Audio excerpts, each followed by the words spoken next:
Richardson. More news, opinions, and conversation when we come forward on KBLA Talk 1580.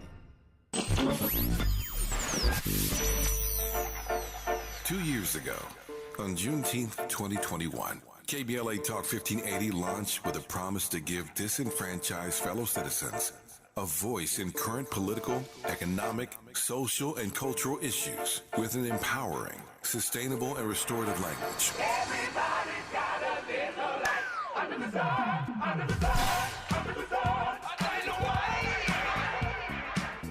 As we enter our third year, we are delighted that KBLA Talk 1580 consistently emerges as the talk station of choice for African American listeners. In a vigorous public opinion research study, the 2023 African American Media Issue Survey finds that for the second consecutive year, KBLA Talk 1580 remains the most trusted, credible, and reliable media source in Southern California for African Americans and beyond. Furthermore, 80% of those surveyed agree that outlets like KBLA Talk 1580 provide honest and authentic content about the issues most important to the Black community directly from Black journalists who understand the issues that need to be addressed. At KBLA Talk 1580, we remain committed to curating conversations that matter to you. Thank you for your continued support. We're unapologetically progressive. KBLA Talk 1580. The station that sounds like the city looks. Quit it, kick it, quit it, kick it, quit it, kick it, quit it. Told him, kick it, quit it, kick it, quit it, kick it, quit it, can't go home. Heard them when they told me, kick it, quit it, kick it, quit it, kick it, quit it, can't go home. I'm feeling so much worse now. Kick it, quit it, kick it, quit it, kick it, quit it, got to go home. Yeah, my friends say stop. Told myself 100 times, I'm gonna stop.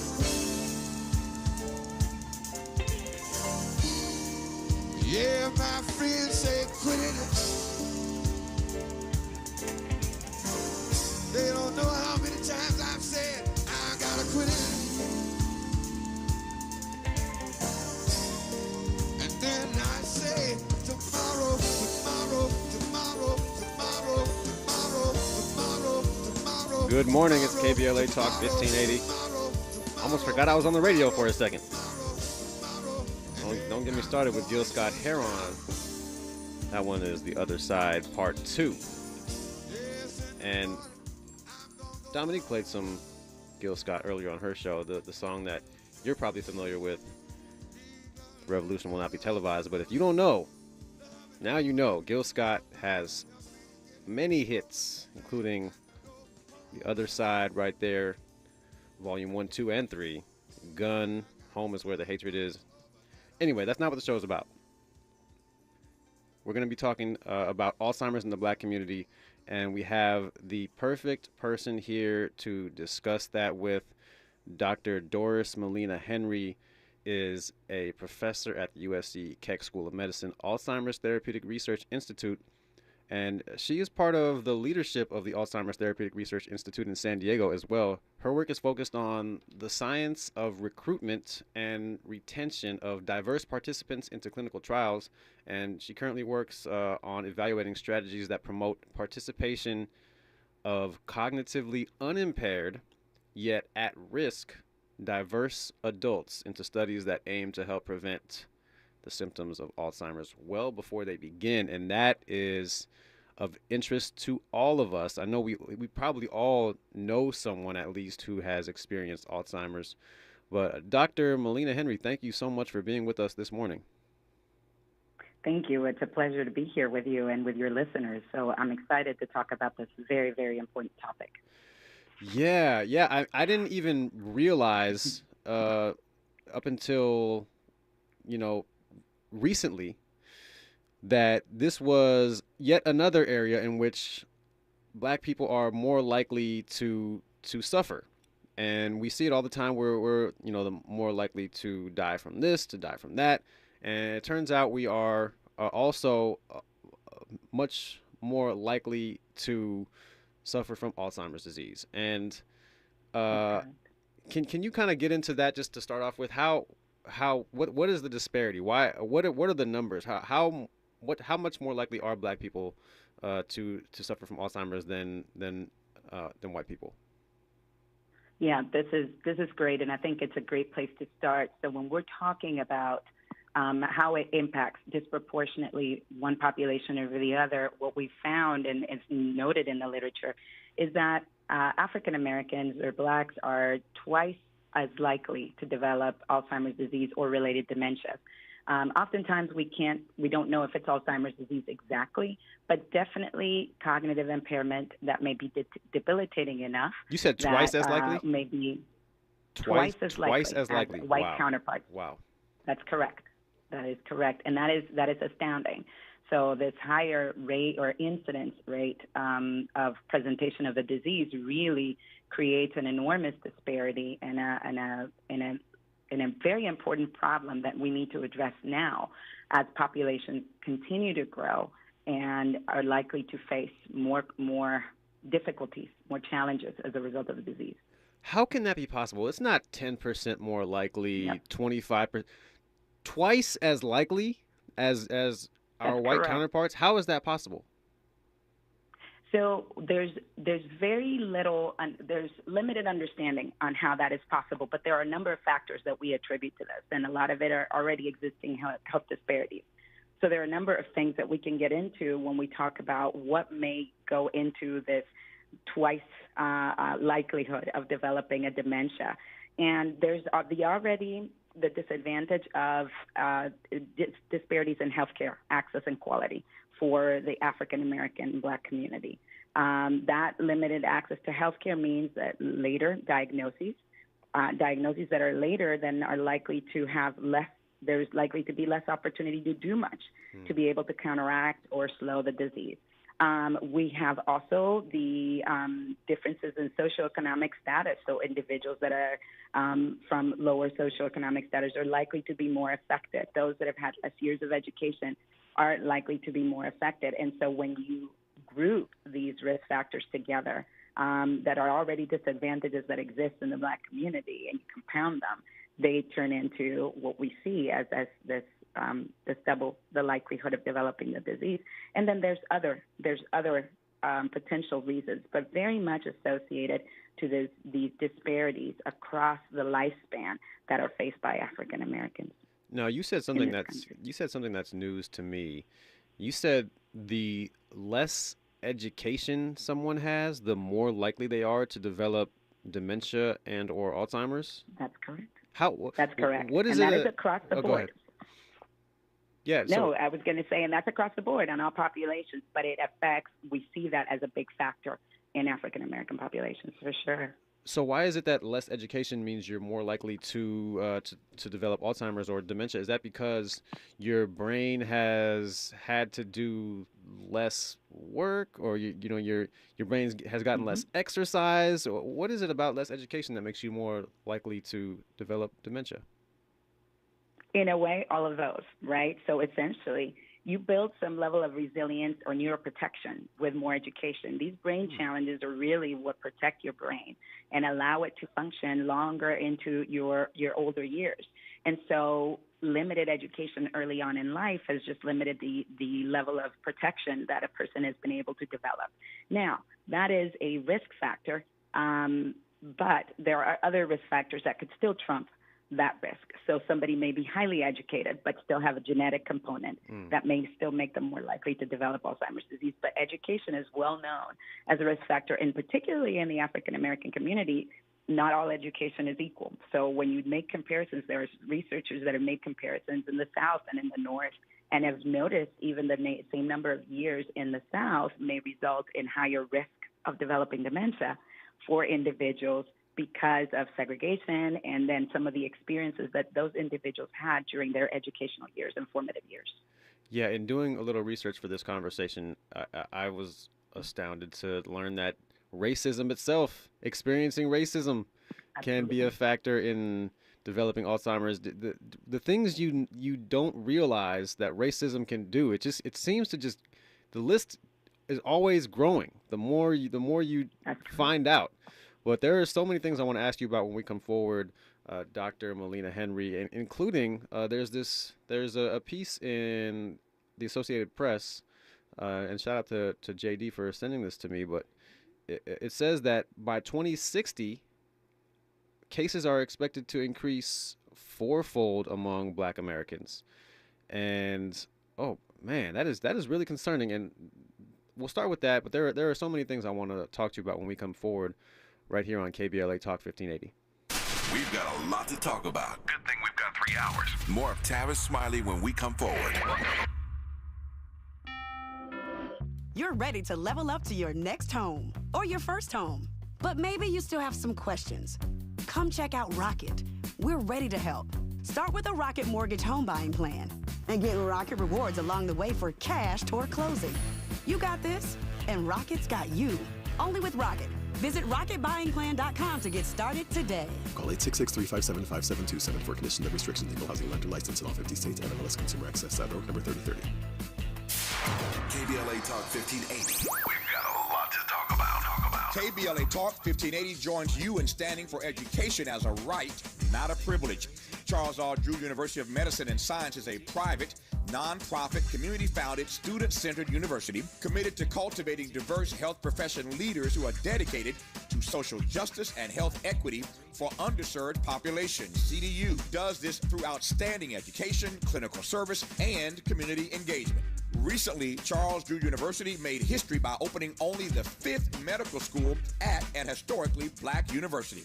Congratulations, South LA, and congratulations to the Dean of the medical school, Dr. Deborah Protho-Stith. CDU is now training doctors and providing $90 million in annual economic benefit to Watts and surrounding neighborhoods. To apply for medical school, get more information, or sign your child up for the Junior Doctors Saturday School program, visit cdrewu.edu. That's cdrewu.edu. At KBLA, we are dedicated to equity in education and ending healthcare apartheid, and we don't black down. This is a community call to action from KBLA Talk 1580. To my hometown, my community. Some of you have known me my whole life. Do you notice anything different about the kids in the neighborhood? Ever paid attention? We might start with gifts, money, attention. These are signs. Child trafficking is happening right here in this town. So don't just watch through the window. Pay attention. Because the more we know, the more we'll all know to say no. Learn the signs to look for and how to help at no-to-say-no.com. Mom's early Alzheimer's diagnosis was hard to take. And when I left the oven on, we decided together that it was time to see a doctor and make a plan. Early detection gave us more time to seek out information and support as a family. If you or your family are noticing changes, it could be Alzheimer's. Talk about seeing a doctor together. For more information, visit alz.org/time-to-talk. A message from the Alzheimer's Association and the Ad Council. Let's unpack a little bit more with Tavis Smiley. The conversation continues right now. Yes, let's do unpack a little bit more. We're going to unpack a lot more. And it is Avi Bernard in for Tavis Smiley this morning, and we are talking to Dr. Doris Molina Henry about Alzheimer's in the Black community. And this piece in the Associated Press, Dr. Molina Henry said, by 2060, cases are expected to increase fourfold among Black Americans. So things are getting worse, correct? And why is that? Absolutely. Because as we advance and with the number of years, with the years coming, we will see an increase in the older population. As that older population increases, and keeping in mind that the single most high risk factor for Alzheimer's disease and related dementias is age. So as you age, your risk increases. And so what we see is that we move into an era where we have more and more older adults. And that high incidence rate already with a higher number of individuals aging into that age range that puts them at increased risk is increasing and resulting in this fourfold increase, which means that increases the burden fourfold, both at the level of the population and the caregiver and a number of other areas that is likely going to have substantial impact and increase the disparity gap even further. So doing things now is of the essence. whatever we can do now to reduce risk, to provide treatments, develop treatments that are going to delay the progression of the disease or hopefully even cure it one day is of critical importance now more than ever. And you talk about age being the single highest risk factor, but there are others. Absolutely. Can you talk about why heart disease and diabetes are known risk factors? Absolutely. And I love that question. And I think it ties into your earlier question of why African Americans are more likely to develop a disease. Okay. So there are certain comorbidities or chronic diseases, diabetes and hypertension or high blood pressure and high glucose, both of which contribute to increasing the risk of developing Alzheimer's disease or cognitive decline as you age. And it just turns out to be that African Americans are at higher risk of developing these chronic conditions, or a substantial proportion of them already have these conditions. And the longer those conditions are untreated or unmanaged, the more increased chance an individual has to develop Alzheimer's disease. Can you talk about what it is specifically about? Let's take them one at a time. Just heart disease first, if you can. Why does heart disease lead to mental decline? How are those two aspects of the body linked? Yeah. And I think we can talk about both diabetes and high blood pressure because we suspect that it's by similar mechanisms. Both diabetes and hypertension have a way of damaging the walls of blood vessels. The brain is a very highly vascularized organ. So when you begin to impact vascular systems, both at the level of the brain, at the level of the rest of the body, you're going to see deficits in oxygen distribution, the inability of the brain to clear certain proteins, and a number of other things that may be very much associated to making the brain more likely or more vulnerable to developing diseases like this one. That I can totally understand. Okay, and what about depression? Why is depression a risk factor in developing Alzheimer's? It's unclear as well why, but one thing we do know is that the risk is higher for individuals who are depressed. We know that one of the big recommendations is for people to remain socially engaged and socially active. These types of brain stimulations can very much be attributed to improving wellness altogether, improving on other chronic diseases, and ultimately keeping cognitive decline at bay. So I think it all ties well into this holistic form of wellness that we ought to have. And there may be other deficits associated with chemical depression. And that pathology may very much be intertwined as well with changes in the brain. But some of this is not as clear to us at this time. And so you talk about a holistic approach. So I take that to mean maybe exercise would help to stave off, if not prevent, Alzheimer's. Is that true? In part. And so one thing that we can clarify is that we have the ability to reduce our risk. It may not necessarily prevent us from getting the disease, but it does reduce our risk if you're already at risk. And so exercise is one of those things that is highly recommended, but also, as we just discussed, the managing of these chronic conditions like diabetes and hypertension, making sure that if the person is taking medication, that they stay on their medication. And exercise just contributes to wellness by virtue of the fact that it helps you manage your hypertension. It also helps you manage diabetes.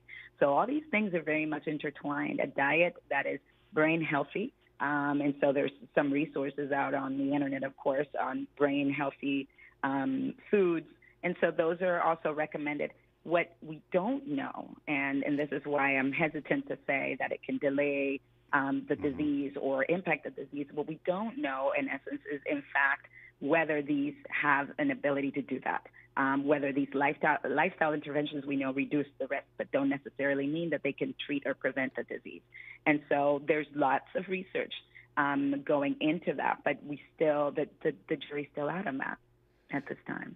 So if Alzheimer's research was a person and that person had an age, Would you say that Alzheimer's research was in its infancy still, even though, it's something that has been researched extensively for many years? Or would you say that Alzheimer's research was in its adolescence? Where is Alzheimer's research in terms of how far it has come and how much further it still has to go? Oh, wow. That's a great question. And I'll say relatively, there are other fields that have, that I would say would probably be aging fields that are continually just evolving and growing in their understanding. And I wouldn't say that Alzheimer's disease is by any means in its infancy stages. I think it is very much middle-aged and rapidly advancing. And we've seen that in the last year or so, where we've seen exponential growth with the identification of certain therapeutics that might be key to treating Alzheimer's disease in the future. And so it's exciting to see these rapid, this acceleration in the last few years, especially when there's been such a long time where nothing had been identified. For those of us that had been writing grants or writing papers on this, the initial statement in that paper is therapeutics have not yet been identified for many years. And so it's exciting to see that some of these are going for FDA approval.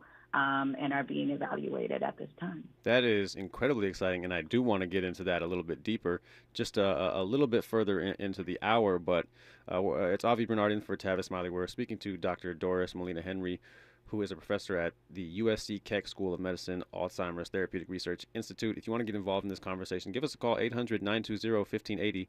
That's 800-920-1580. And before we get to some of the advances that are being made, and I also want to talk about some of the studies that you participate in that aim to help prevent the symptoms of Alzheimer's before they begin, and I do want to get into that in some detail later. But first, I kind of want to just touch on a little bit more on this aspect of racism and how that can be an increased risk factor that can increase your risk of developing dementia and or Alzheimer's. And so I know it's probably tied to the depression aspect and to your overall well-being, but is there anything else that you can tell us about why racism affects us and can eventually lead to cognitive decline? Yeah, and that's a great question, because it still remains unclear exactly what the direct mechanism for this is. But it essentially is, as you've stated, anything that is going to affect your wellness.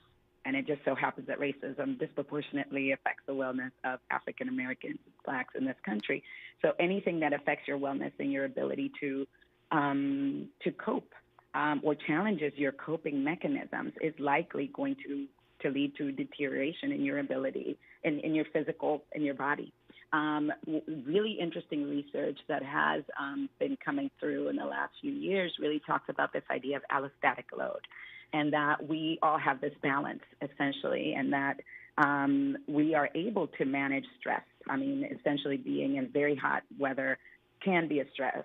Being in very cold weather can be a stress, and our bodies are designed to adapt to those conditions. But when you push the body beyond its ability to adjust, then you begin to see deterioration in the body systems. And so the idea is that stress that may be caused by racism could very much contribute to building on that load of allostasis, and ultimately it's something that individuals can't cope with as well. We can't cope with it, and it ultimately begins to erode body systems, including the brain. And when you think about it, the stressors like racism, those are the things that give you the headache, that make you feel like your blood is running faster. So these are very direct and this is very oversimplified in a way, but just it makes very much sense that this exposure, environmental exposures, socioeconomic exposures, social exposures in an environment can really cause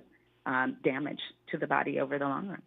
And they say, get over slavery. Racism is not real, but we're still seeing very real effects of racism today and going forward into the future, and how people who have experienced racism in the past might be suffering today because of it.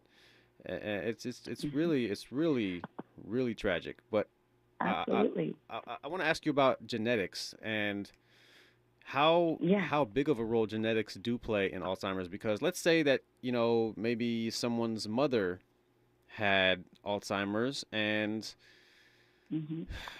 and their mother lived a completely different lifestyle, and that maybe they weren't maybe they were experiencing more racism, or they had more stress, and maybe they did have diabetes, and they ended up developing Alzheimer's. What about their offspring? If that person who had Alzheimer's and they didn't mitigate the risk factors, but maybe their offspring, their son or their daughter, did, and they lived a great lifestyle and a healthy lifestyle, and they were in a place where they didn't experience a lot of racism, and they didn't have heart disease or diabetes, and they exercised and they read a lot and they had a great education. How much of a role does genetics play in a case like that? Yeah, genetics plays a big role. And so while there are modifiable risk factors, genetic factors are just those that we cannot really modify. When we talk about some of the recent therapeutics, we're looking at individuals that are actually already developing the disease. And so they have the proteins accumulating in the brain, even though they're not showing signs of it. And that can be very much as a result of this, of these risk factors, the genetic risk factors. So what we aim to do with therapeutics is really modify the disease course, modify the disease itself by eliminating or helping the body reduce the levels of certain proteins that have accumulated as a result of this increased propensity for developing or increased vulnerability for developing the disease because of the genetic variants that exist. So family relationships really are a way, it's really the mechanism through which those genes are passed down that do increase individuals' risk. Now, it's always right, and it's always the empowering thing to do, and this is where I do think it's important to emphasize that there is power in reducing risk, because we definitely don't want to.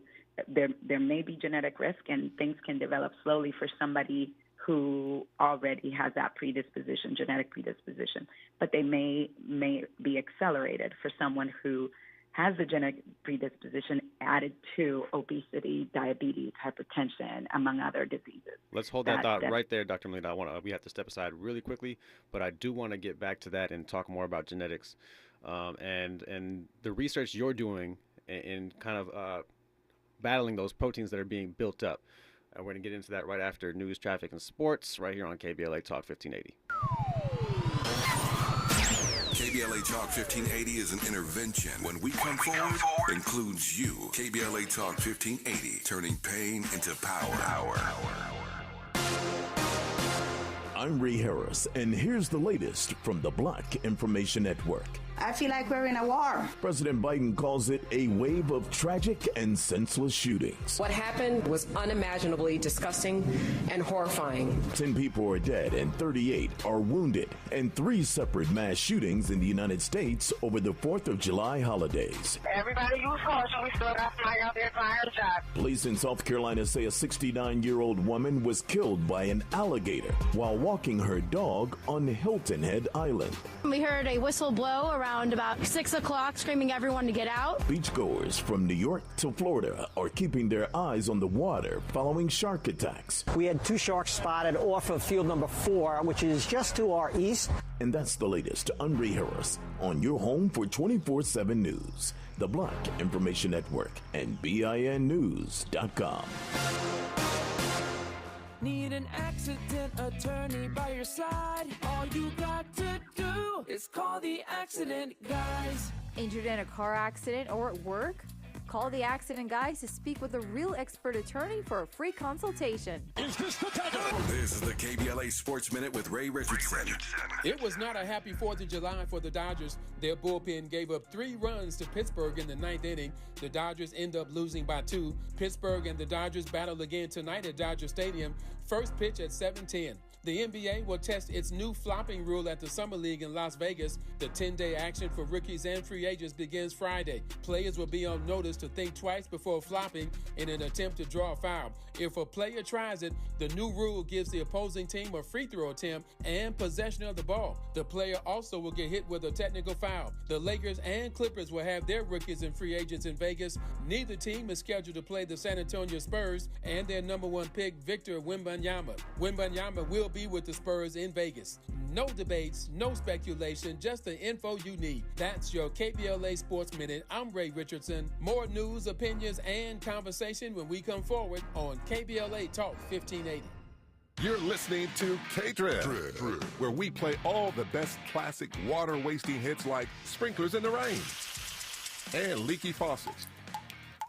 They're tunes from another time because now that we face a hotter, drier future, every drop counts. Despite an extremely wet winter, keep using less water, fixing leaks, and reusing indoor water for your garden. Visit SaveOurWater.com for more ways to conserve. Up next, brushing your teeth with the water on. K-Drip. JP Morgan Chase is building on the investments in California and around the country to help close the racial wealth gap and build a more equitable future. As part of JP Morgan Chase commitment, they are taking action to help improve financial wealth and access to banking in the Black community, helping more people open low-cost checking and savings accounts, hosting community seminars with supporting Black-led institutions by building awareness about financial investments, hiring community managers, and opening community center branches like Crenshaw, Inglewood, and downtown LA. Visit today, jpmorganchase.com/racial equity. Again, jpmorganchase.com/racial equity. Get the tools to help reach your financial goals. Visit today, jpmorganchase.com/racial equity. Again, jpmorganchase.com/racial equity. The $5 Cravings Box is back at Taco Bell, and it's the real thing. We're talking a Chalupa Supreme, a cheesy, beefy 5-layer burrito, a crunchy taco, cinnamon twist, and a medium drink, all for just $5. That's a lot of food for not a lot of dollars. In other words, a wise business deal, like greeting clients with a firm handshake and a delicious 3-course meal that's only $5. Order your $5 Cravings Box on the Taco Bell app today. At limited participating U.S. Taco Bell locations for a limited time only while supplies last. Contact local store for price and participation which vary. Drinks exclude freezes. Price excludes tax. I'm James Alexander, a proud member of AARP. 1967, I was 17. That spring, my friends, the Barcades, and I made Soulfinger. It was a hit.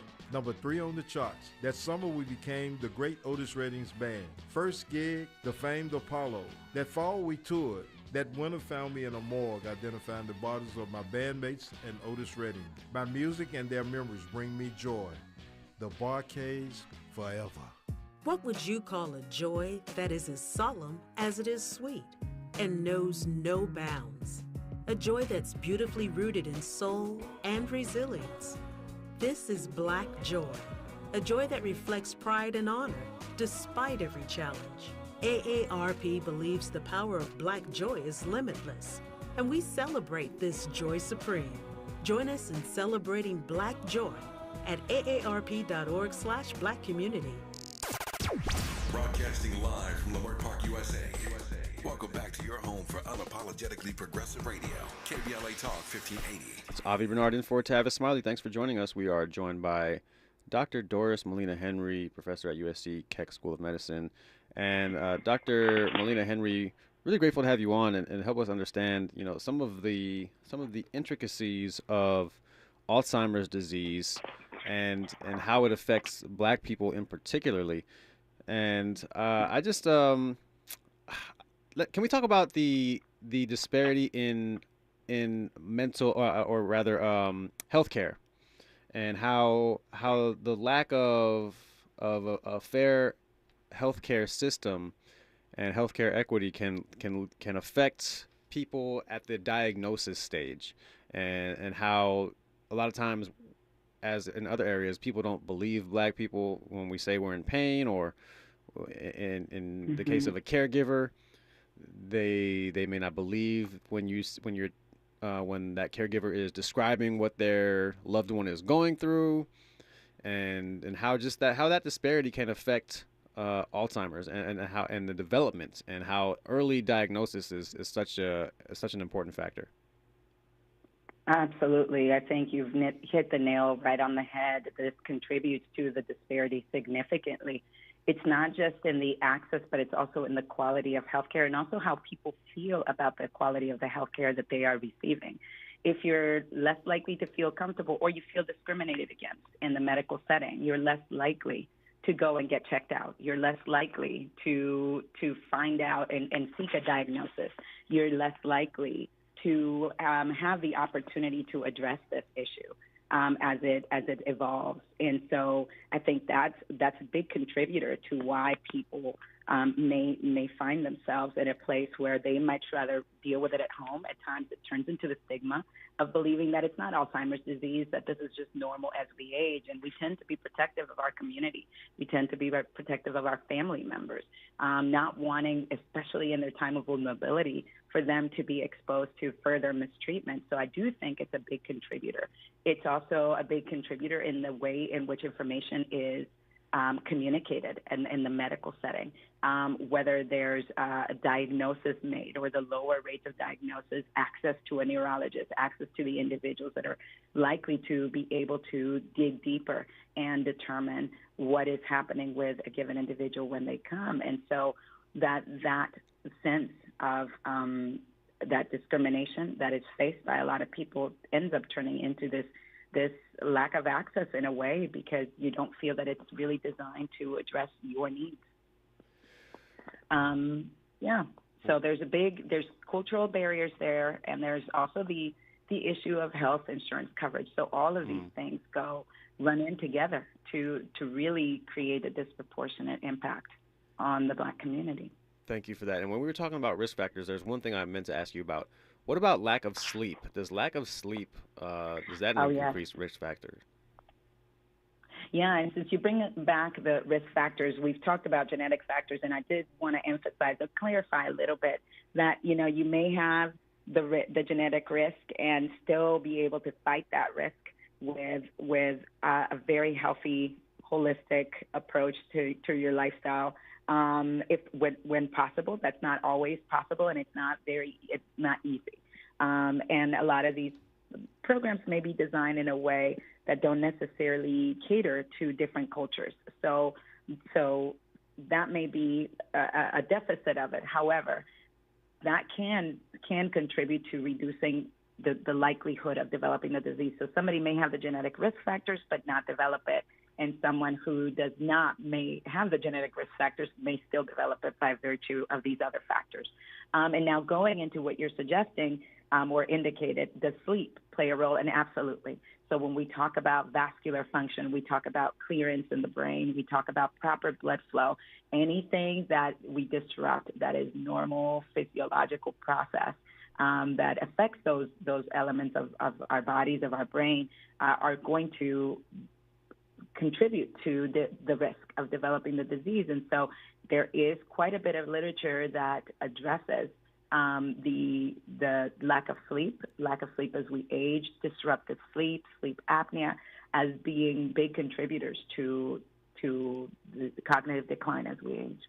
Now, this one may or may not be for me specifically, as I have not always gotten a lot of sleep. Especially working in radio and getting up early and doing shows and getting up at all hours of the night and staying up late. And so is there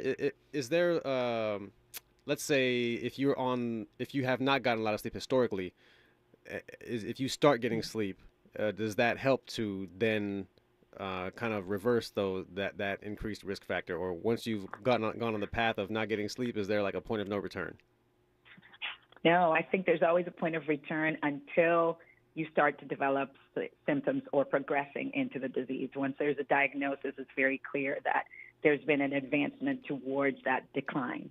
And even then, there's always things that we can do, but the sooner we make those changes, and the earlier in our lifespans that we make those changes, the more likely that they're going to be impactful one of the things that we know, unfortunately, about Alzheimer's disease is that it's irreversible. The damage that it causes to brains and neurons is not going to be, it's not easy to fix. It's not going to be repaired simply because once you lose certain neurons, you lose your neurons, they're gone. We get one shot at them. And so anything that we can do to prevent us from getting to that point is likely going to contribute to us staying healthier, keeping our brains healthier longer. So I think that even taking the initiative to make adjustments, make changes. And when we talk about lifestyle, that's really what we're talking about is our habits, how we've been living, how we interact with our environment, what we put our bodies through. Doing it sooner rather than later is likely to have more benefit than continuing the harm. And that's always the best way to go. That's the right direction. Yeah, I'm glad to hear that. And you talk about Alzheimer's being irreversible once it's been diagnosed and you start seeing those symptoms. So let's talk about the advances that you referenced earlier that I really wanted to get into. And you're saying it's really exciting how much progress has been made in the last few years. What progress has been made in the last few years that is so exciting? Yeah, so more recently, we've had a field there had been no disease-modifying drugs approved by the FDA. There were a couple of years ago, slightly though controversial, the approval of lecanemab, of Aduhelm, and now more recently, lecanemab presented very positive results at the last clinical trials in Alzheimer's disease conference, which led to accelerated approval by the FDA, and more recently, just a few weeks ago, just a unanimous recommendation to approve the drug for full approval. So what this means is that now where we had no drugs that were disease-modifying in the market with clear results, demonstrating clear results, now we have it. And then now contingent upon this full approval, this increases increases the physician's ability to be able to provide and give access to their patients. When you talk about their patients access to the drug. When you talk about clear results, what are those clear results? So at almost 30% reduction in the rate of decline of the disease in individuals that were mildly cognitively impaired. And while that may not seem as striking, and there's controversy back and forth in terms of whether that's clinically significant to the person, it is. And we hear part of just listening to the perspectives of the people that are currently affected or have family members that have been affected. You know, those what that could mean is 18 months of still lucidity and good cognitive function. So that's exciting. And what even excites me a little bit more from that is that we are now currently assessing that drug in another study that is more of a preclinical AD study. This is, as you stated earlier, is a study where we're evaluating whether the drug can have the same impact or if it's effective in reducing the proteins in the brain that are related to Alzheimer's disease in individuals who do not yet have symptoms. We know that the brain begins to accumulate those proteins 15, 20 years before any signs of the disease, before the person begins to feel that something's changing in their brain. So the goal is if we can identify treatments that can even prevent somebody from losing their memory, losing their cognitive abilities, we would be delaying the progression of the disease substantially. So just identifying earlier time points where we could do this, moving more into this phase of not just treating the disease, but preventing the disease is very, very exciting. And there are many, many other studies that are ongoing. As they say, an ounce of prevention is worth, 10 pounds of treatment? And I want to talk about those proteins specifically when we come forward and how we go about preventing those proteins and some of the studies that you're involved in terms of preventing those proteins before we see any signs. We'll talk about that when we come forward on KBLA Talk 1580. Be sure to like and follow Tavis Smiley at The Real Tavis Smiley and get Twitter updates at Tavis Smiley. The conversation continues when we come forward. Are you looking to steer your career in a new direction? Driving for Culver City Bus can be your ticket to a long-lasting career with excellent benefits and paid training. Culver City Bus is looking for customer service and safety-minded bus operators to join the growing team. Culver City Bus offers on-the-job training starting at $19.10 per hour, uniform allowance, and health benefits. Culver City Bus is a great employer. Let Culver City Bus connect you with an essential service job. If you enjoy driving, seek real opportunities for career advancement, and passionate about making a difference in the community, then you are invited to join the Culver City Bus team. Start your journey today by submitting an application at culvercity.org/job. For more info, visit culvercitybus.com or call live customer service operators at 310-253-6500. To my hometown, my community. Some of you have known me my whole life. Do you notice anything different about the kids in the neighborhood? Ever paid attention? We might start with gifts, money, attention. These are signs. Child trafficking is happening right here in this town. So don't just watch through the window. Pay attention. Because the more we know, the more we'll all know to say no.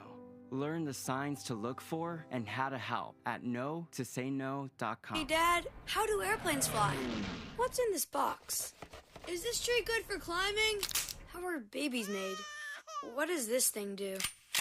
Kids are curious about everything, including guns. Talking to them about gun safety in your home is a good first step, but you can do more. Always keep your guns locked, unloaded, and stored separately from ammunition. Safe gun storage saves lives. Learn how to make your home safer at endfamilyfire.org. That's endfamilyfire.org. Brought to you by End Family Fire, Brady, and the Ad Council.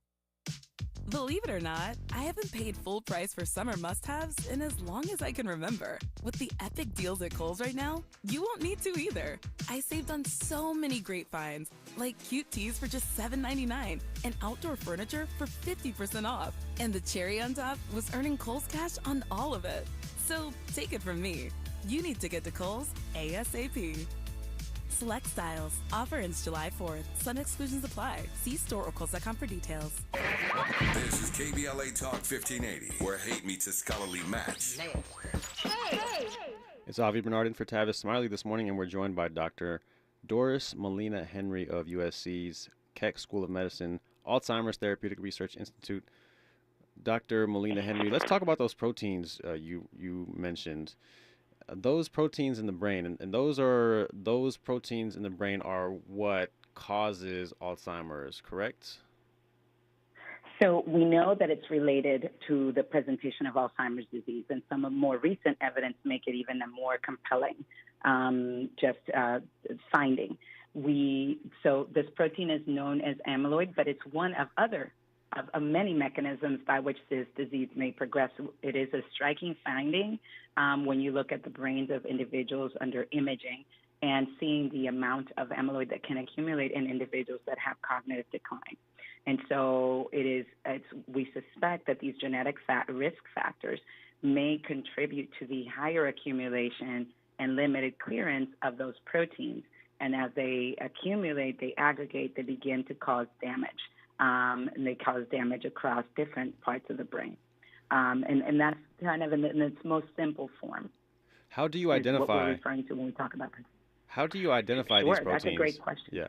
Okay. Yes.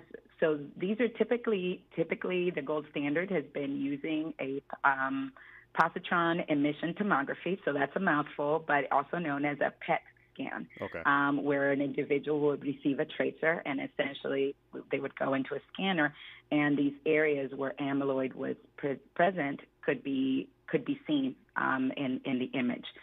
Now, more recently, we have developed other avenues by which that could be determined, including CSF. So just taking a small amount of CSF from the individual and measuring those proteins there give us an idea of how much protein is maybe in the brain. And more recently, as of maybe a year and a half ago, or maybe 2 years now, was the discovery of the blood-based biomarker, or our ability to test this using a simple blood draw to give us an idea of whether that person was likely to have a similar level of amyloid in their brain based on PET. In the context of clinical trials, we use that just for screening purposes, but I know that there are others doing a lot of excellent research focusing on how this could move into the diagnostic area or arena, if you would, and being able to utilize that, a simple blood draw to know whether someone has accumulated amyloid will be very, very exciting. That and is just make things a lot easier. That is incredible. So you're starting to be able to just do a simple blood draw to determine if possibly they have some of the markers. Correct. Okay. And how early? Right. That's exactly right. How early are you able to detect this in someone's life? Mm-hmm. So we are able to right now. One of the studies that I'm involved in is a preclinical study that includes individuals that are 60 and older. And in that case, we are able to see whether those individuals have, and it's a lot more accurate the older the individual is because of the levels are higher. But you're able to do so prior to them having enough accumulation in the brains to cause symptoms. And I think that that's the key. Okay, so when we come forward, I do want to ask you about the study you mentioned and how these studies kind of work and how many people participate and what age range. I know you said over 60 for that last question, but I want to see if that's the typical study you do, and we'll get into all that when we come forward on KBLA Talk 1580. A safe place to go loud. A great place for progressive politics. KBLA Talk 1580. KBLA Talk 1580. We've got a lot to talk about.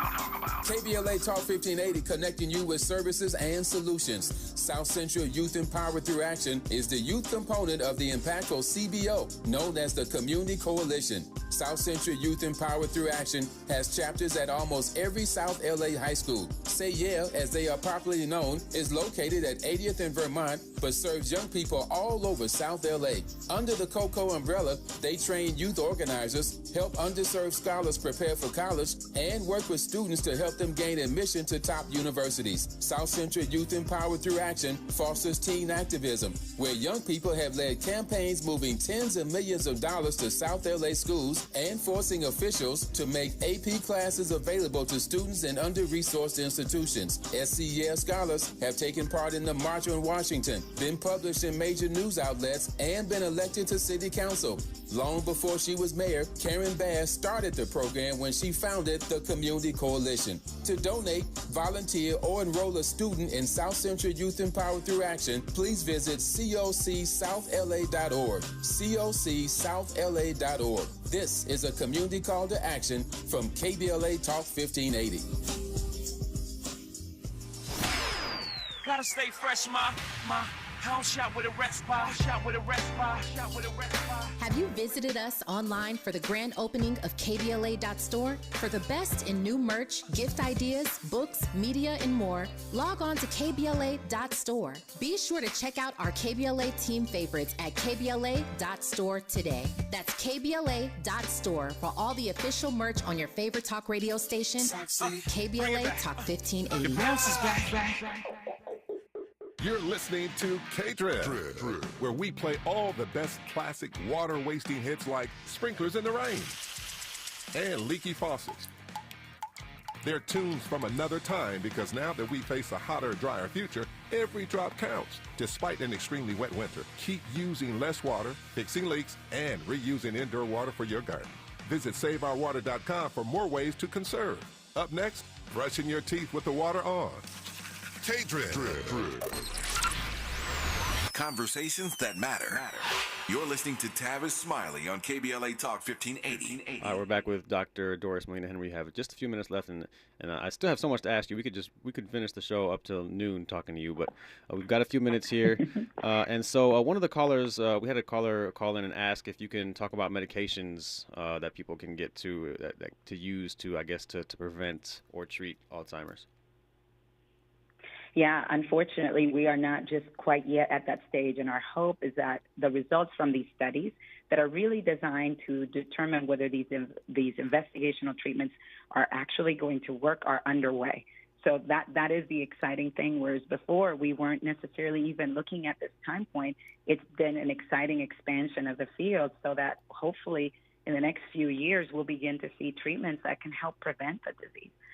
So in terms of medications, there's not really anything that you can do other than reduce your risk by some of the strategies that we discussed earlier, which entail exercising more. And sometimes we make exercise way more than it needs to be. We mean sometimes it's just walking around the grocery store a little bit more. Sometimes it's just parking your car a little bit further on a regular basis.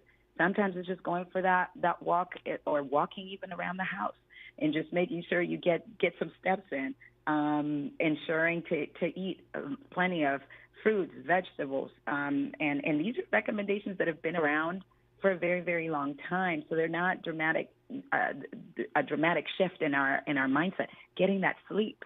So those are things that we can do to get really proactive, because at this stage of the game, we really need to push back on our increased risk, on our likelihood of developing this disease, of being at increased risk in so many different areas and across many different aspects. And so I think this is where we have the power to make changes that can change the course for our community. So, Dr. Molina Henry, these studies, sorry to cut you off, these studies that you participate in, that you facilitate, what's usually the age of the participants?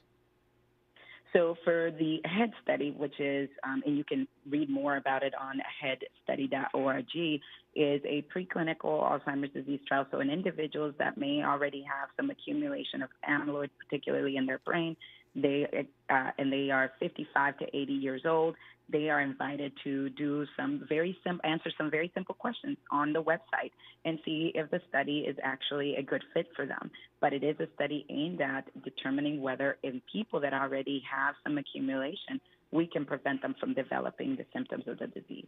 What is the cognitive decline, particularly? What is the earliest people start to develop those proteins and start accumulating the disease? I know that they won't see the signs right away for many years in a lot of cases, but what's the earliest people start to develop those troubling buildups? Yeah, we're starting to see those in their mid 50s, and it could be earlier. At this time, we're starting to investigate individuals 55 and older. There are some cases where individuals may develop it in their 40s, and that's a very specific type of dementia that presents in certain individuals. And just for clarity and for the audience, when we talk about dementias, we're talking about a number of conditions that can cause your brain to deteriorate over time. And lead to these deficits that we see, like memory loss and even your ability to take care of yourself as time goes by or as the disease progresses. Alzheimer's disease represents 80% or so of those dementias. So most cases are going to be Alzheimer's disease. Then there's other cases, and there's frontotemporal dementia, and then there's other types. And so those may have different time points at which they start. Okay. Then also the risk factors may accelerate it in some people. I hear you, Dr. Molina. Dr. Molina Henry, thank you so much for joining us and for helping us get a better understanding of Alzheimer's disease in the Black community. Really appreciate your time today. It's been my pleasure. Thank you. Thank you so much. And when we come forward, we're going to be having a conversation with Danny Griffin, former college basketball player and coach. He's also a Los Angeles area entrepreneur, educator, and motivational speaker. Going to talk to him about the LA City basketball, the state of LA City basketball, as well as NBA free agency, right after news, traffic, and sports, right here on KBLA Talk 1580. KBLA 1580 Santa Monica.